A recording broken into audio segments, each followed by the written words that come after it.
Before we do the quiz, vote something so I know how many people are in the room, approximately. Okay, so we're going to take this steel round thing, and it's on this table. I've got this very thin piece of paper, and I'm going to pull this paper out from underneath of this round thing. And when I pull it, it's going to roll on this round thing, and then it's going to slide for a while, and then it's going to end up rolling. And the question is, when it ends up rolling, is it going to be rolling that way? Is it going to be rolling that way? Or is it going to be very close to still? Or do you need more information, like the coefficient of restitution, to get the answer? Or is there some other answer? Those are the possibilities. And to make the question clear,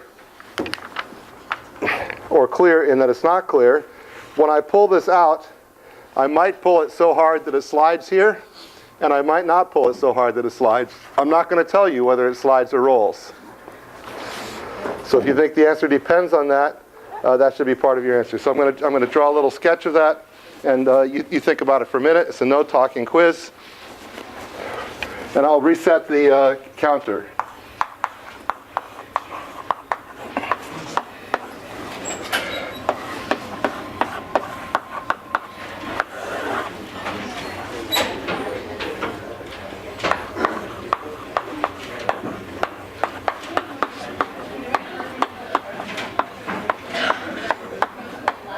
No talking.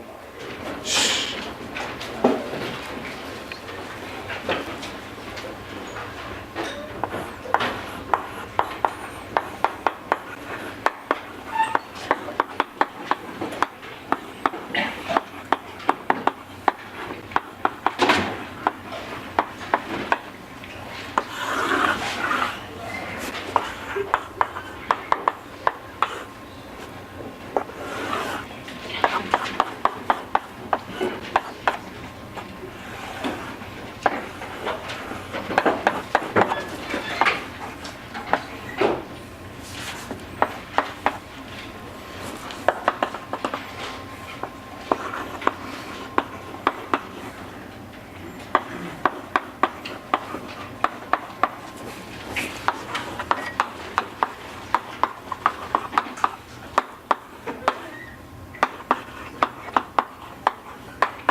Now, to make the question clear, if I take anything and roll it on flat ground, eventually it ends up still because of air friction, if nothing else, and because of something called rolling friction, which comes from the force at the ground not being exactly a point contact.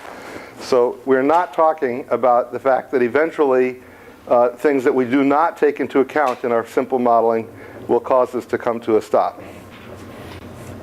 Because things we don't take into account might be that this table is not quite flat and it gets faster and faster, or slower and slower because there's a very slight slope of this table.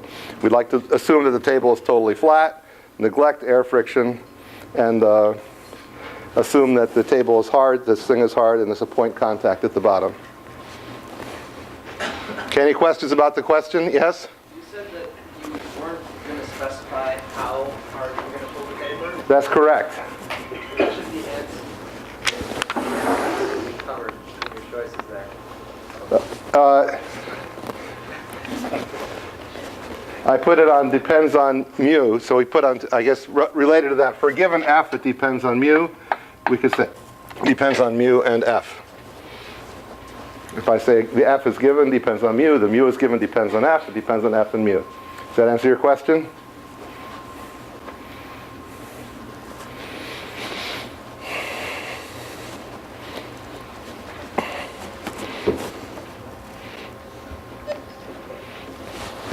Okay. I'm going to reset the vote here. Try to reset the vote. Okay. Turn off the view of it. Now, did I reset it too much? Okay. Try again. Start voting now.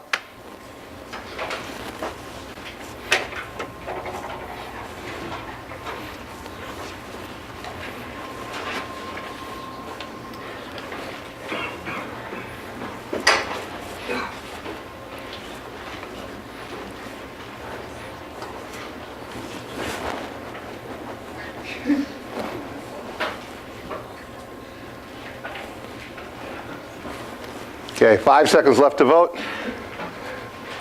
5, 4, 3, 2, 4, 5.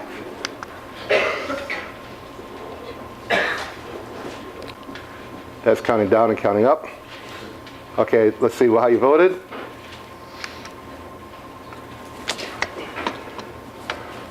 What is the truth? Now we believe in, I'm not going to do the experiment, I'm just going to do the theory, and we're going to trust the theory. So the theory goes like this. We could do a long calculation like you were asked to do on your homework that you handed in on Tuesday, but you can get to an answer in this case pretty quickly with short calculations. So if we start with the free body diagram, we have an n here, we have an mg here, and then we have an f, which is going to be some function of time, because it might be to the left, it might be to the right, it might be from rolling, it might be from skidding, it might be from skidding on this thing, it might be from skidding on this thing. What that f is depends on whether it's on the paper or whether it's on the table, whether it's skidding, whether it's rolling. There's some force there like this. Now to start with, if we take the linear momentum balance equation and we take the dot product of both sides with j, that tells us that n is equal to mg. If we assume that this is the I direction and this is the j direction. So that means that the free body diagram turns into, in effect, just this.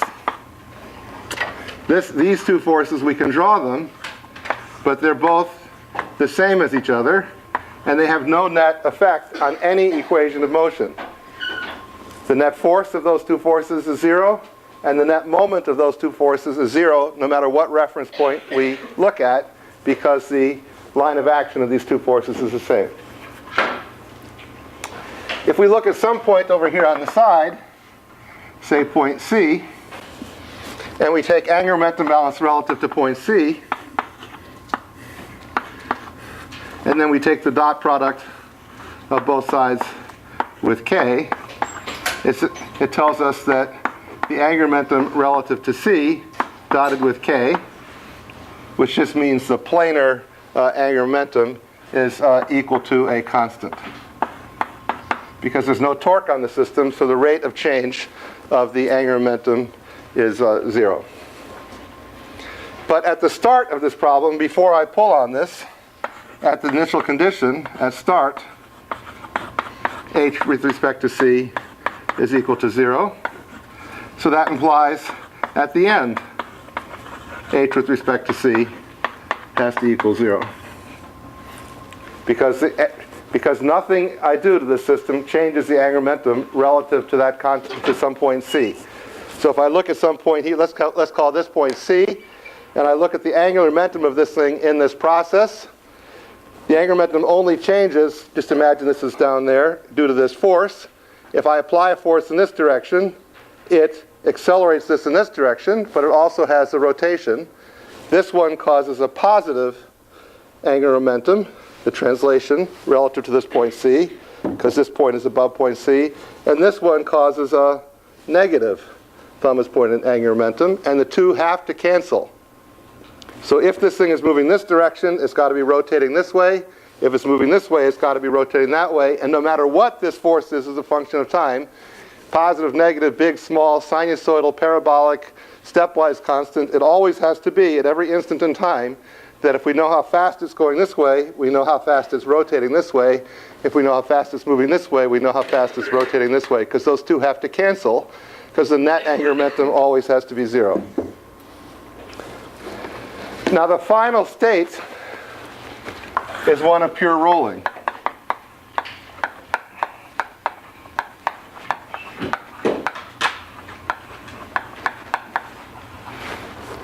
Now, in the pure rolling state, this is moving that direction and rotating in the same direction. Or it's moving this direction and rotating in the same direction. So in the final state, the translation and rotation are in the same direction. Yet we know that at every instant in time, the rotation and translation have to be in opposite directions. How can both of those things be true at the same time? Only if it's not moving. So the final state is pure rolling.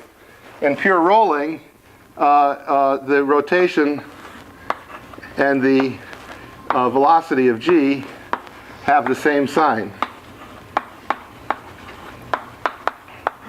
Whereas this state, this rotation and the velocity of g have opposite signs. Have opposite signs. The only possibility is no motion. Okay, so we say the right answer to this is C. A, B, C. And according to this, I win the competition if my goal is to keep that below 20%. Yes? On the homework. Yes? The ring with the tablecloth. Yes. I kind of mentioned the fact that since the tablecloth comes out from underneath the ring, when the ring is right at the edge of the table, the ring still has velocity going to the right, and therefore, since it's at the end of the table, it would fall off. Yes. Wise guy? Do you get partial credit for being a wise guy? It depends on your grader. I don't know. Okay, so now let me go on with what I wanted to talk about in class today. Okay, I was hoping you would beg me to do the experiment, but you won't beg me, then I'll do it anyway. Okay, so when I pull it, there's going to be a force in that direction. It's going to accelerate that way, and as it does, it's going to rotate like this. So that will be the initial motion. Then it will go into sliding like this, and it may or may not have been sliding before it got there, and then it should come out just about still. So to see the rotation clearly, let's mark a line on here. You want to use the zoom on your camera, James? It's already zoomed in all the way. Okay, way to go. Okay, good. Ready? You're hoping it goes off the edge of the table, aren't you? I can just see you're hoping that.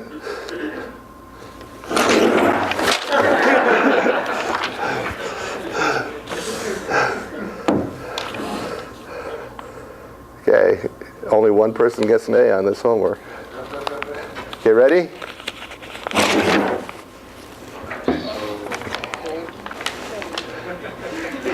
What? The theory works? That's nonsense over there. Obviously, it does something different. Okay. Any questions? Yes? Does it change if you change it to a napkin ring? No. So this reasoning here did not have the moment of inertia in it. It was true for all moments of inertia. So the napkin ring in the end did the same thing. Now the homework problem, I don't remember whether it goes all the way to the end and asks for the very final motion. Did the homework problem ask that? Did anybody get to the end of the homework problem? Did the homework problem ask for the final motion? Does anybody know? Who does not know whether the homework problem asked for the final motion? Who does know? I see. Well, if the homework problem did ask for the final motion, and if you did the homework problem to the end, and if you did it correctly, you would have got this answer. And you can get to this answer by means of a long calculation. The long calculation is you assume this force is something or other, say constant during the beginning part of the motion. Then we can get the velocity and the angular velocity when we start the sliding regime.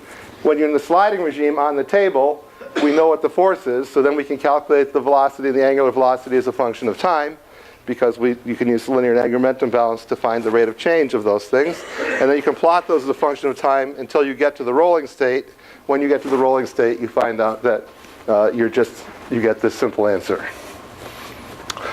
Okay, I wanted to, again, go over what I did last class in a big rush at the end, so I just want to recap the example from last class.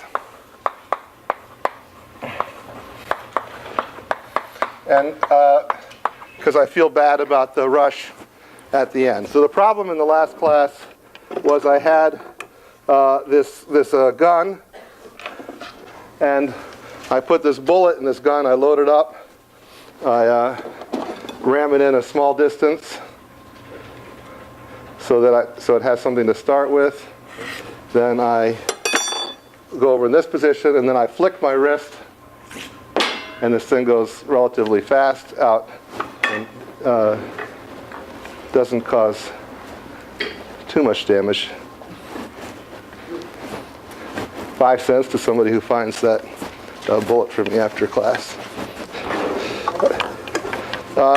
And you can do the same thing with a ring on the outside, and that does, you can see what's going on better.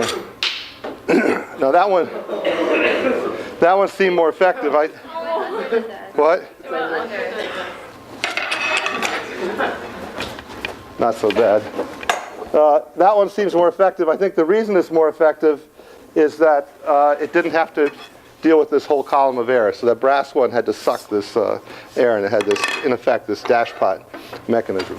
Okay, so we want to figure out how this thing works. And we had this rod spinning like so, and this bead spinning on this rod. We went to a free body diagram of that thing. To do the analysis, we assumed that there was an ER and an E theta. We assumed that there was a theta here, which we took it to be theta 0 dot times t. The free body diagram shows this bead like so, and it showed a force in this direction, and that force we took to be some force. I think I might have called it N last time. That force was N times E theta.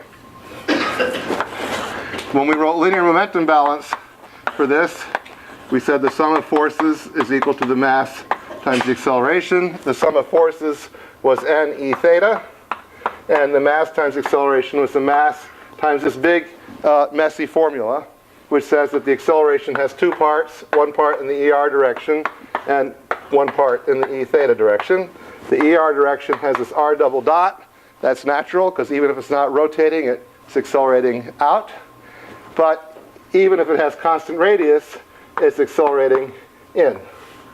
And so this would be a theta dot 0 squared, because the angular velocity is constant. And then we have an E theta term, which has an easy part, which is that you're going around in circles faster and faster. And then it has this hard part, which is this Coriolis term. Hard meaning it's intuitively hard, which comes from the fact that as you're going out, you're going in bigger and bigger circles. And because you're going in bigger and bigger circles at a constant rate, you're going faster and faster. And also you are going radially, and that radial velocity vector is changing. Each of those contributes, and that's why you get this factor of 2, which you can see where this 2 comes from if you do the derivation, which I did last class. You take this equation, and you take the dot product of both sides with what? Well, it looks like all the action is in the E theta direction, because that's where the force is, and somehow the force is what's making this thing go. But actually, we don't know the force, and we can figure out how this moves by getting rid of the force. And it's funny, the force that makes this thing go doesn't show up in the equation when we dot both sides with ER. And what we get from this is that R double dot is equal to theta dot 0 squared times R. We get the simple differential equation. Now, what I did last class is rush through the solution of that, but I think I just want to do that a little slower, just to refresh your calculus.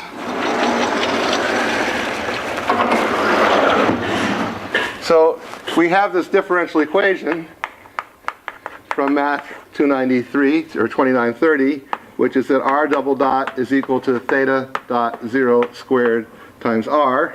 And remember, r is some function of time, and we're trying to find out what that function of time is. That's what it means to solve a differential equation. It means find that function of time which makes the equation true. Now, don't be confused about this squared here, because this whole term here is just a constant. So this is a constant coefficient linear ordinary differential equation. It's a second order constant coefficient linear ordinary differential equation. Sounds like a big string of words, but that whole big string of words is saying this is the simplest kind of problem you can deal with. Well, the second simplest, because it's second order instead of first order. Okay, so when you have constant coefficient differential equations, almost always, except for in special cases, the solutions are exponential functions of time. Now, those exponentials might turn out to be complex or imaginary, in which case you get damped sine waves or sine waves, but it's exponential. So you make a guess that the solution is of the form e to the lambda t. R is equal to c e to the lambda t.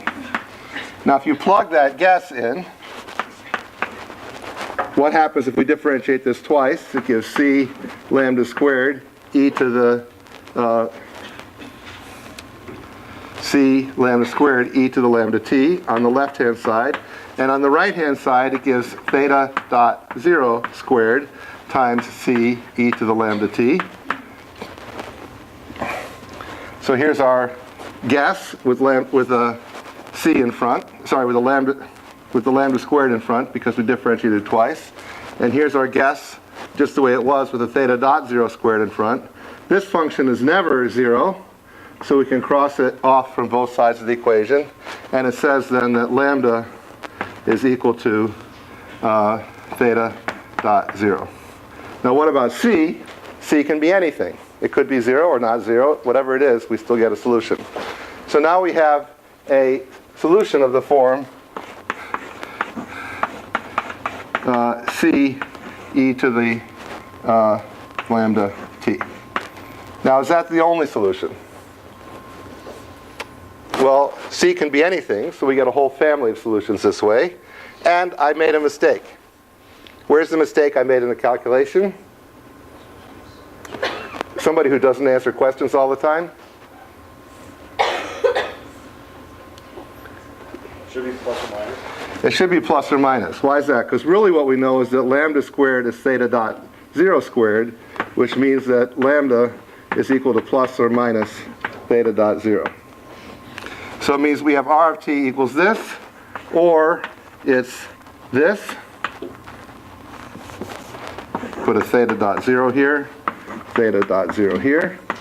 And because these equations are linear and homogeneous, if we have any solution and we have any other solution, we add them, we still get a solution. So our general solution to this equation is that r of t is equal to a e to the theta dot 0 t plus b e to the theta dot 0 t, which I wrote on the blackboard last class. And then I did some quick, informal, sloppy reasoning based on this formula, which I'll now do just a little bit more carefully. Any questions so far?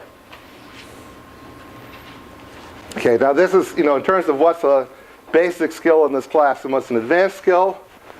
At this point, being able to derive this equation would be an advanced skill. Whereas being able to derive this result, everybody in the class should be able to do this. You should be able to do this with complete confidence. If you can't, you should stop and make sure you're just completely confident in doing what I did on the blackboard or something equivalent. Okay, so now we have the initial conditions.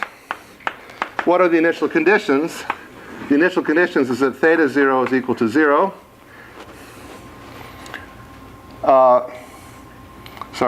And we have to put in, that's not an initial condition. The initial condition is that r of 0 is equal to something or other. Let's just call it r0. So when I start flicking this thing, I go out some distance here, and the bullet is inside here, and let's call that distance r0. That's where it is at the beginning of the process. And at the beginning of the process, I have r dot of 0 is equal to 0. So I take both of those and plug them into this equation. Now, when I plug them in, what I find out is I get a mixture of these two terms. And because that mixture is sort of hard to deal with, just because that mixture is hard to deal with, and I think that this is the only reason I know of, people don't write this solution this way.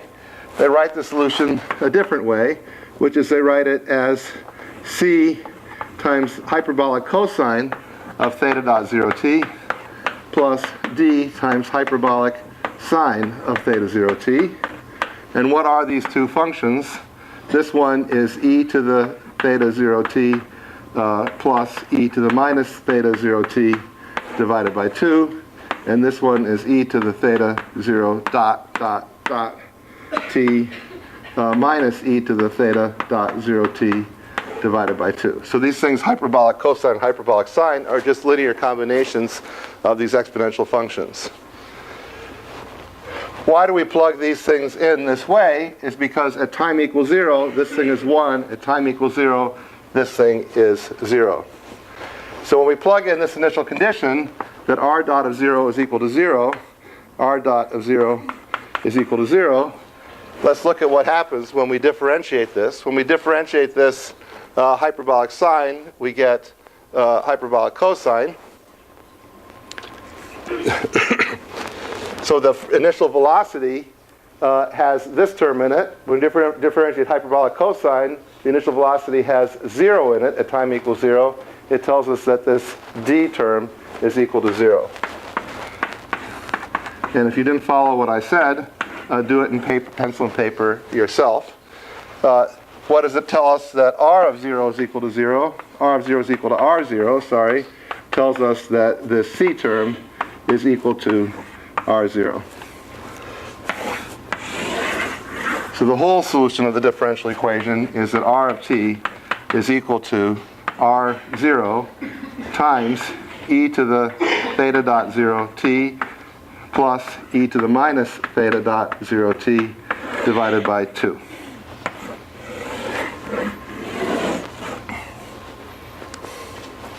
So that's how this thing moves, like this hyperbolic cosine function. What does that hyperbolic cosine function look like if we make a plot of r versus t?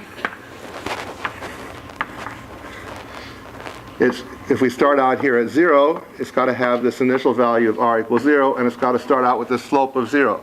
That's the initial condition, is that the value is 0 and the slope is 0. On the other hand, when time gets very large, this term just disappears, and all we have is this exponential function, something divided by 2. So this goes up like this, and this then becomes approximately equal to r0 e to the theta divided by 2. And why do I put theta there? Because theta is equal to theta dot 0 times t. So if I want to know what happens when theta is equal to pi, which is a little past when that thing flicked out there, that would say that r would equal to r0 over 2 times e to the pi, which is e to the pi is about, what's e to the pi, 25 or so? Anybody got a calculator quick? Is your e to 25? Well, E is like 2 point something. I know that e is 2.718281828. It should be 25 to the K because of 3 to the, well, like, I can do that. It's going to be close to 25. The question is, what is it? 23. Okay. So this is about equal to 23 divided by 2. It's about 11.5 times r0. So it goes, if I start at some distance, it goes about 11 times that far. And if I went all the way around, it would go 11 times that far again. That would be 120 something. If I went around 2 times, it would be 120 squared. That would be like 20,000, something like that. So this thing grows exponentially. If you want to know the velocity, we have to take the velocity of here, and I'll skip that calculation. That's an r0 there. Okay, any questions about this example? Yes? So if you don't start it off with an initial like R, If I start it in the middle, right here, or if I put the bullet in the middle here and I do like baton twirling, it doesn't know which way to go. And it's like me, when I don't know what to do, I do nothing. I got two things to do, I don't know which one to do, I do nothing. what if you put it at the end though, where you don't give it? What if I start it right here? Then the first thing it does is fall off the end of the table. What? Like by your hand. If I start it here, I'm going to rotate it about this point, right at this end. If I start it right at this end, it does nothing. Because that's the same as starting it in the middle if I twist it like this. I have to start it off center. And how do I see that? It's in the differential equation. If I put R0 is equal to 0, I have C equals 0. I have both C and D equal to 0. Then R of t is just 0. Does that address your question? Yep. Nothing in here. Yes? Have you ever tried that with an aluminum tube and a magnet? No. Because like, you know how when you drop a magnet down an aluminum, It would be damped. Yeah. It would be damped, but this already was damped by air friction, so that might be another way to do a bad demonstration would be to use an aluminum tube and a magnet, I guess. Have you ever tried it with a dart, named it at a friend?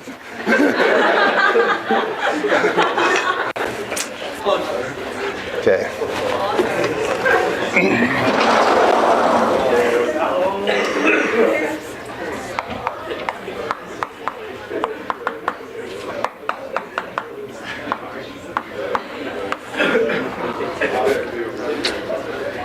I have not. Nor do I intend to. Okay, now I want to go on to a new topic. This is really a hard topic. And it's maybe all of a sudden the hardest thing we're going to do in the course. And then I think from this point on, after this topic, it's all downhill. Now, one of the jokes is it's all downhill, but it's the expert slope. But it's not, that's not, I don't mean that. It's downhill in the easy sense of the word. Okay, so it's all downhill. What are we going to talk about? Let me just do it in a kind of abstract way, which is, imagine we have some machine part. And this machine part I'm going to call script B. So already it's confusing because I'm using script capital letters, which are very confusing. But I call it script capital B for body. It's the thing that's moving around. And I've got, so this is moving around in some crazy way.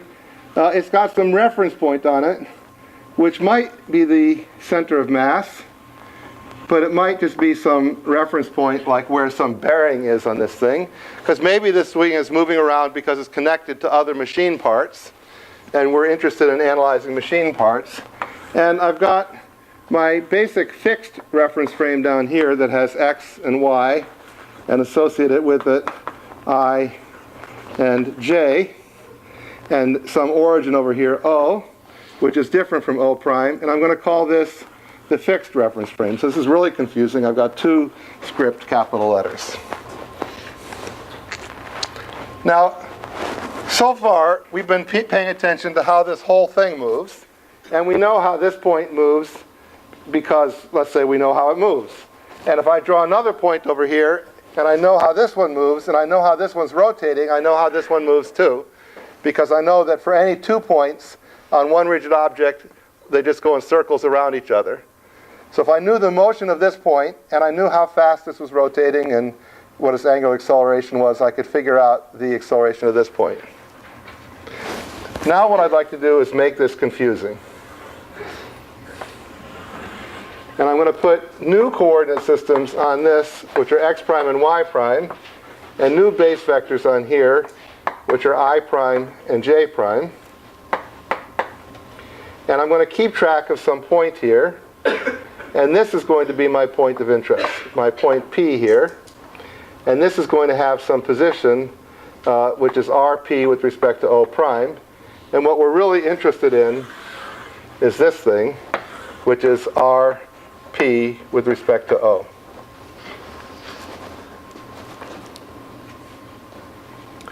Now, while this point is here, this point P is moving relative to this moving reference frame, moving relative to this body here.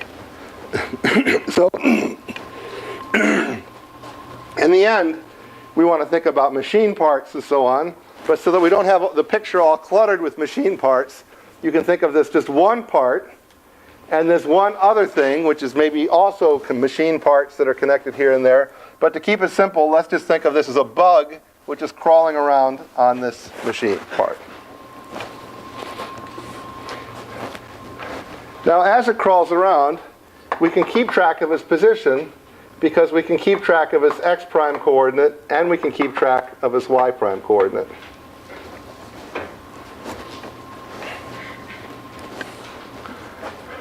So what we can write is we can write the position of P with respect to O is the position of O prime with respect to O plus the position of P with respect to O prime.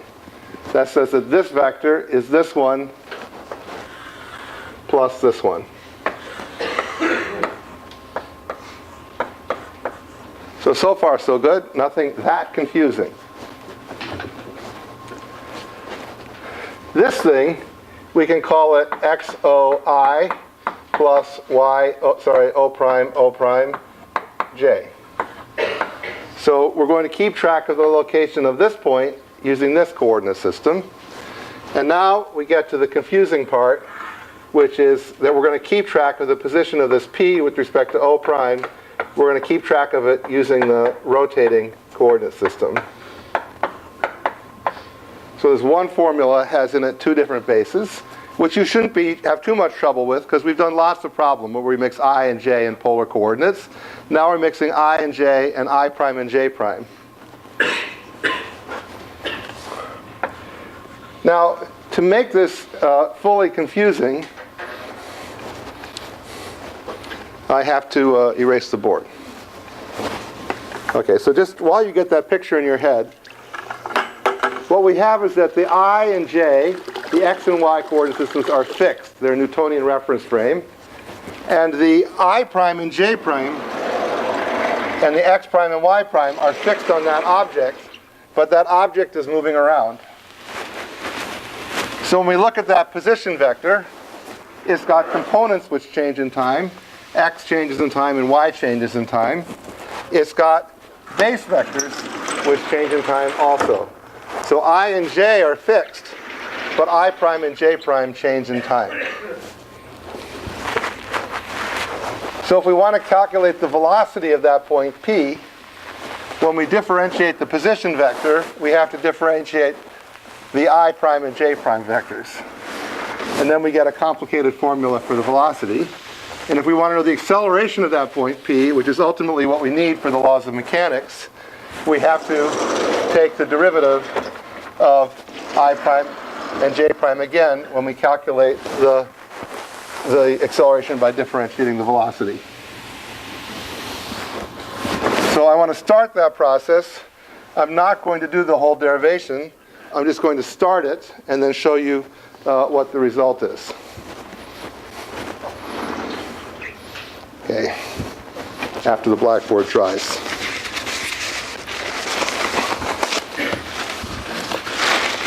Okay, so the puzzle problem is, given I and J, x and y, given x prime and y prime as functions of time, how do we find what are the velocity and accelerations?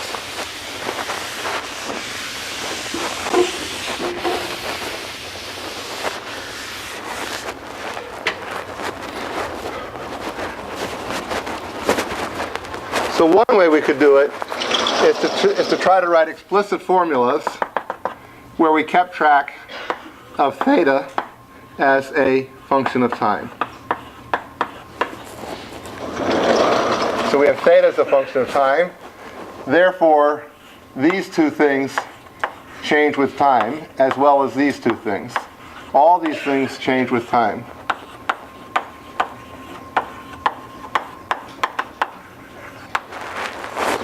Okay.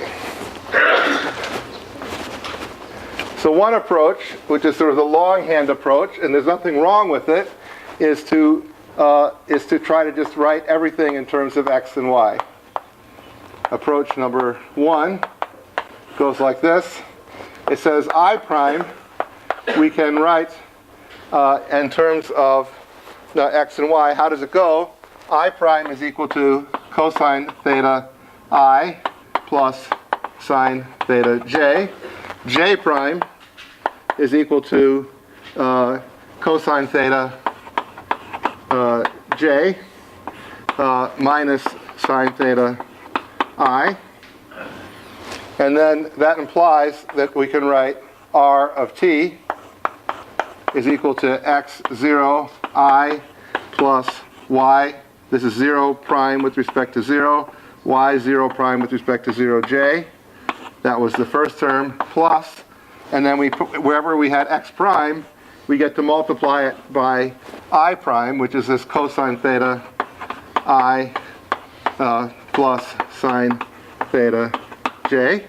And then we have plus y prime, and whereas this one is I prime, this one is going to be j prime, and that's minus sine theta I plus cosine theta j. So if we wrote it that way, and if we're given x of t, that's x of 0 prime with respect to 0, y of 0 prime with respect to 0 of t, x of p, this is x prime, which is a shorthand for x prime of p with respect to o prime. This is a shorthand for y of p prime with respect to o prime, y prime of p prime with respect to p with respect to o prime. So if we're given this x prime of t, p with respect to o prime, and we're given this y prime of t, and that's p with respect to o prime, and we're given theta of t, we can differentiate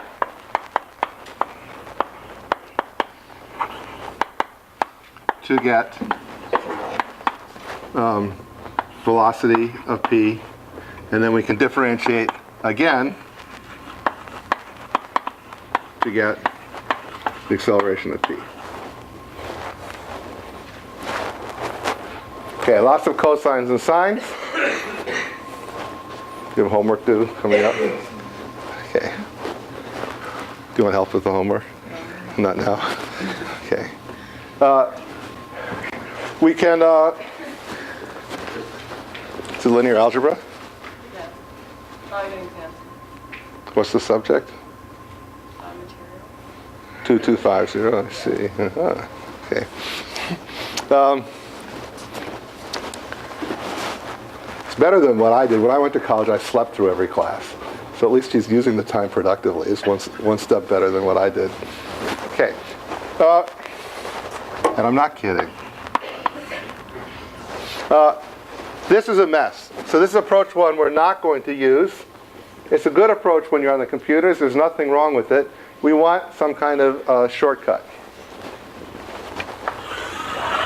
So approach two is to do a shortcut.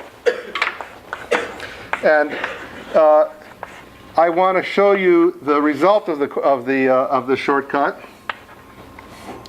and not the derivation.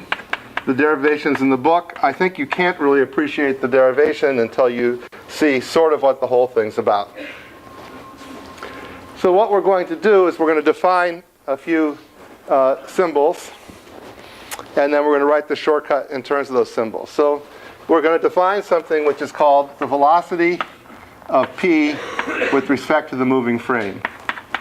So this is the velocity of p with respect to the moving frame b. Okay, now we have this word frame, where I had up there that b for body. What's the difference between frame and body? So I don't know where the word frame comes from in this context, but here's what I imagine is where it comes from, is that if we draw x prime and y prime coordinates over there on the body, and we draw graph paper, it looks sort of like a jungle gym in 2D. In 3D, it looks more like a jungle gym, a kid's plaything, which is a frame. It looks like a framework. And as this thing moves around, we have this moving piece of graph paper, which looks like a moving frame, and we call that a reference frame. And what we mean is a moving piece of graph paper. And what we're going to define is this concept of velocity relative to a moving piece of graph paper. So this velocity we're going to define as x prime dot, and this is a p with respect to O prime, times I prime plus y prime dot times j prime, and this is p with respect to O prime. The velocity relative to a moving frame is the velocity you would calculate if you were riding along on that object and you were looking at the x and y coordinates, now they're x prime and y prime, and you just looked at the rate of change of the coordinates. They're the velocity you would perceive if you were on this and you did not know you were moving. You focused your attention on this object, on the graph paper, on the point, and you didn't notice that you yourself were moving around. So imagine that I am sitting on this desk and I'm paying no attention to the outside room, and I'm staring at this bug moving along, and I calculate the velocity of this bug, and I see the velocity is this. But you are in this room, this desk is on wheels sliding around, and you don't see this bug having a velocity in this direction. You see the bug having a velocity which is different because the whole table is moving. So the velocity relative to the frame is the naive thing you calculate when you're riding on the frame. It's the rate of change of the x prime and y prime coordinates of this thing. That's what we mean by velocity relative to a frame. It's not the actual velocity relative to the point, relative to some point over here, say O prime. And we have similarly the concept of the acceleration of the particle relative to the moving frame, and that's x dot prime x prime dot dot p with respect to O prime. Lots of symbols here, right? X prime, the prime means we're looking at the coordinate on that moving paper. These two dots means time derivatives. This means we're looking at the position of this point relative to O prime. That's the origin of the graph paper that's moving around. Lots of ornamentation here. It looks very confusing, I agree. Even this one looks confusing. That dot is the one you learned in first grade for putting on top of the I. Different from that dot. Hat means it's the rotating. Means it's a unit vector. Prime means it's the rotating unit vector. And then we have y dot dot prime p with respect to O prime j prime. Okay, so this is this concept of relative acceleration and relative velocity. They're the naive things you would calculate if you were riding on that spaceship and did not look out the window and realize the spaceship was moving and rotating. Then we also have the angular velocity of b, and we'll call that omega of this thing, and that's the one that we know already. That's theta dot times k. And then we also have the rate of change of that angular velocity relative to the fixed frame, but people don't usually have to write relative to the fixed frame because we mean the angular velocity relative to the fixed frame, and that's this theta double dot times k. Okay, now given all that, what is the velocity of p? So we're going to skip the derivation, and I'm going to just tell you the result. I think the clock up there is a minute fast, so I have a full minute to do this. We have that the velocity of p is equal to the velocity of O prime. This is p with respect to O, of O prime with respect to O, plus omega cross the position of p with respect to O prime, plus the velocity of p with respect to the moving frame. So it says the velocity of that point P has three parts. One part due to the fact that the corner of the desk is moving. One part due to the fact that even if the bug is dead, it's going in circles around this corner. And one part due to the fact that the bug is crawling. So that's the three-term relative velocity formula. For acceleration, it gets a little bit more complicated. We have the acceleration of O prime relative to O. That's the acceleration of the corner of the desk. We have minus omega squared, the position of p with respect to O prime. That's if the bug is dead. there's a centripetal acceleration towards the corner of the desk. We have plus an omega dot crossed with the position of P with respect to O prime. That's even if the corner of the desk is still, but it's spinning in circles. There's a centripetal, there's an acceleration due to the fact that it might be spinning in circles faster and faster. Then even if the desk is still, the bug is running around like crazy and has an acceleration relative to this moving frame. So even if the desk is still and not rotating, there's still an acceleration because the bug is running around. And then finally, just to make things confusing, there's the Coriolis acceleration, which is the omega of the body relative to the fixed frame crossed with the velocity of the particle relative to the moving frame. So everything is common sense plus this one Coriolis confusion, which is not quite related to that same Coriolis term we had in polar coordinates. Okay, so this is the hardest part of the class. There's a joke that goes with it. Allow me to tell a quick joke. I know it's late, but let me tell you the joke. I used to think this was the most important thing in the course. When I taught this course, I emphasized the course and I built this up very slowly, and I thought it was really, hey, chalk is good. Did you ever try with chalk? So anyway, I thought this was magician trick. I thought it was really important. I wrote that formula on the board in giant letters with boxes and arrows and explanations and so on. And I said, we've been building up to this all semester. Everything we've done is leading up to this. It's been building and building and building. This is the climax of the class. And then the wise guy in the class, like one of these people, like the wise guys here, total silence in the classroom. He looked at me and he said, what is good for you as it was for us. There you go. Okay.